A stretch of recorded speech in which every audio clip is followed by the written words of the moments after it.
देखिए ये क्वेश्चन जो है ना, जैसे कि एग्जाम्पल नंबर अभी हमने आपको जब कम एक्सप्लेन किया था, देखिए गौर कीजिए। अगर एग्जाम्पल नंबर हम इस पर बात करें, इस क्वेश्चन को हम, वो क्वेश्चन एग्जाम्पल नंबर 2 है ना, इसका आपका वीडियो में दिया गया है। देखिए जैसे कि angle B and angle Q are equate angle such that sine B is equal to sine Q. तो जैसे ओ बी है, वहां पे साइन साइन दिया है, तो वहां पे कॉस दिया है ना। तो सबसे पहले हमने क्या किया था, हम जानते हैं साइन थीटा बराबर क्या होता है, परपेंडिकुलर बाय हाइपोटेन्यूज होता है। तो हम इसके डायग्राम के हिसाब से इसको निकालेंगे ना, डायग्राम के हिसाब से हम इसको निकालेंगे, सॉल्व करेंगे। तो angle B is equal to angle Q हमको दिखाना है। तो अब देखो ये जो क्वेश्चन है हम लोग का, यहाँ पे देखो ये क्वेश्चन देख लिए। अब यहाँ पे देखो सेम क्वेश्चन है, ठीक है। Angle A and B are the equate angle such that cos a is equal to cos b। जहाँ पे साइन क्यू दे रहा था, साइन आर दे रहा था, वहां पे क्या दिया, ए और बी दिया है, ठीक है, कॉस के फॉर्म में दिया है ना। अब गौर करना, एंगल ए बराबर एंगल बी दिया है, ठीक है, एंगल ए बराबर एंगल बी दिया है। तो अब गौर करो, इसमें भी क्या करोगे, सबसे पहले इसका जो है ना डायग्राम बनाओगे, दो को पहले डायग्राम तैयार करोगे, ठीक है, जिस तरह से उधर किए थे। जैसे ये हम इसको सॉल्व नहीं करेंगे, सिर्फ मैं हिंट देता हूं, ठीक है, ताकि आप इसको अच्छे से लगाओ इस तरह से, ठीक है। अब आप गौर करना, इस केस में आपने क्या किया था, देखिए यहां पे आप गौर करो, यहां पे क्या किए थे, यहां पे डायग्राम ये आपका है, ठीक है, ये एंगल बी है और ये एंगल क्यू है। तो जो हमारा एंगल ए और बी दिया है, तो उसी के फॉर्म में हम बनाएंगे, जो भी हमारा निकलेगा तो हम उसी के फॉर्म में डायग्राम को भी तैयार करेंगे।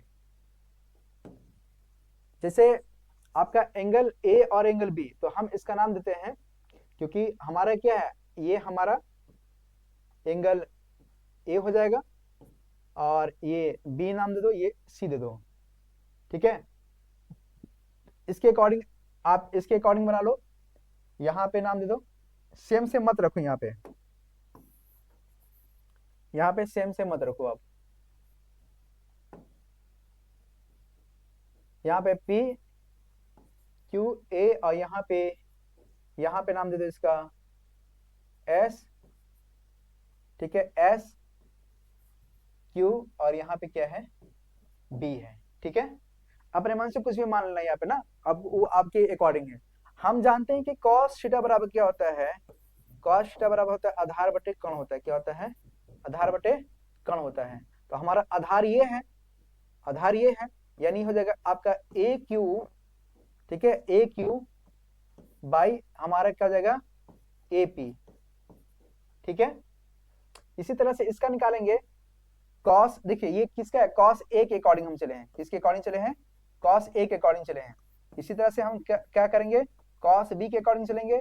यहाँ हो जाएगा आपका आधार बटे कण, यानी आपका बेस बाई हाइपोटेनियस। तो यहाँ हो जाएगा आपका बी क्यू बटे बी एस, है ना। अब ये कह रहा है कि कॉस ए बराबर कॉस बी है, ठीक है, कॉस ए बराबर कॉस बी है। तो यहाँ पे गौर करना, हम जब इसका लिए हैं तो हम इसका चर्चा किए हैं, इसका चर्चा किया, अभी इसका हम चर्चा नहीं किए हैं, इस साइड का भी हम चर्चा नहीं किए हैं। तो हम क्या करेंगे, इसका वैल्यू पुट करेंगे, यहाँ रखेंगे आप ए क्यू बटे ए पी बराबर बी क्यू बटे बी एस। तो जो आपका देखिए ये वाला है ना, ये वाला आपका लंब है, ये सॉरी ये आपका आधार है, ये भी आपका आधार है, ये आपका कण ही आपका कण है। तो आधार आधार के साइड करो और कण कण के साइड करो, तो ये देखो ये ला यही रहेगा, ये खींच के नीचे ले आएंगे, तो ये आपका ए क्यू बटे बी क्यू, इसी तरह से ये उधर जाएगा, तो ये आपका आएगा ए पी बटे यहाँ पर जाएगा आपका बी एस आ जाएगा, ठीक है, बराबर यहाँ पे मान लो के। इतना समझ आ गया, 50% हम सोल्यूशन कर चुके हैं। अब इस केस के लिए आप क्या करेंगे, पाइथागोरस थ्योरम लगाएंगे, क्या करेंगे, पाइथागोरस थ्योरम लगाएंगे। तो जब देखिए ये आपका क्या है, ये आपका परपेंडिकुलर, ये क्या आपका परपेंडिकुलर है। तो आप जब परपेंडिकुलर निकालेंगे, यानी इसको मान लेते हैं x1 मान लेते हैं ना, x1 का स्क्वायर बराबर, इसको मान लिया हमने, x1 मान लिया, इसको मान लो आप x2 मान लो, ठीक है, याद करने के लिए तरीका रहेगा। x1 बराबर, यानी x1 बराबर क्या दिया, ये आपका x1 बराबर क्या दिया आपका PQ दिया, तो PQ का स्क्वायर निकालेंगे, यानी आप निकालेंगे PQ का स्क्वायर बराबर हाइपोटेन्यूज का स्क्वायर AP का स्क्वायर माइनस AQ का स्क्वायर, यही ना करेंगे। ठीक है, ये आपका जाएगा PQ और यहाँ पे आएगा रूट में AP का स्क्वायर माइनस यहाँ पे AQ का स्क्वायर रूट में जाएगा। इसी तरह से ये निकालेंगे आप।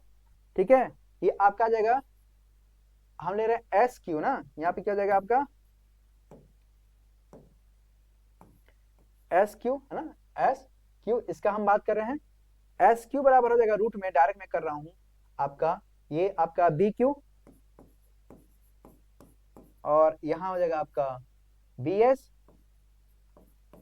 ये आ जाएगा। ठीक है, आप देख रहे हैं कि हम अब लम लम पे करेंगे, यानी ये करेंगे PQ बटे SQ, ये वैल्यू पुट करेंगे यहाँ पे, आपका AP का स्क्वायर माइनस AQ का स्क्वायर, यहाँ पे आपका आएगा रूट में BQ का स्क्वायर माइनस BS का स्क्वायर आ जाएगा।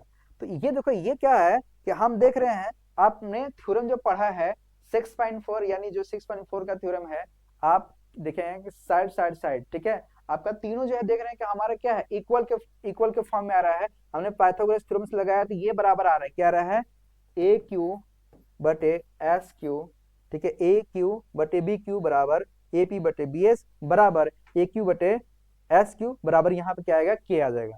तो इससे यह सिद्ध होता है कि ये हमारा क्या है, एंगल A बराबर क्या है, एंगल B है। ये आपको करना पड़ेगा, जो एग्जांपल नंबर 2 दिया है उसी के अकॉर्डिंग ये चला है। वहां पे साइन के रेस्पेक्ट दिया था, ये कॉस के रेस्पेक्ट दे रहा है। हो सकता है आपके एग्जाम में टेन के रेस्पेक्ट दे दे, हो सकता है आपके एग्जाम में कोसेक के रेस्पेक्ट दे दे, तो आपको देख के घबराना नहीं है, जैसा कॉन्सेप्ट कर रहा है उसी के अकॉर्डिंग हमको उसको क्या करना है, पुट करना है, फिर आकर के उसको सॉल्व करना है। ठीक है, ये समझ आ गया। हमको पता है कि ये नहीं आया होगा, नहीं आया होगा तो आप एग्जाम्पल नंबर 2 को एक बार अच्छे से समझिएगा, हमने बहुत फास्ट इसको समझाने की कोशिश किया है। ठीक है, आप एग्जाम्पल नंबर 2 को समझिएगा दिमाग से, फिर उसके बाद इसको समझेंगे बेहतर तरीके से, आपको समझ में आएगा। ठीक है, लेंदी था इसलिए हम इसको थोड़ा सा जल्दी स्किप किए।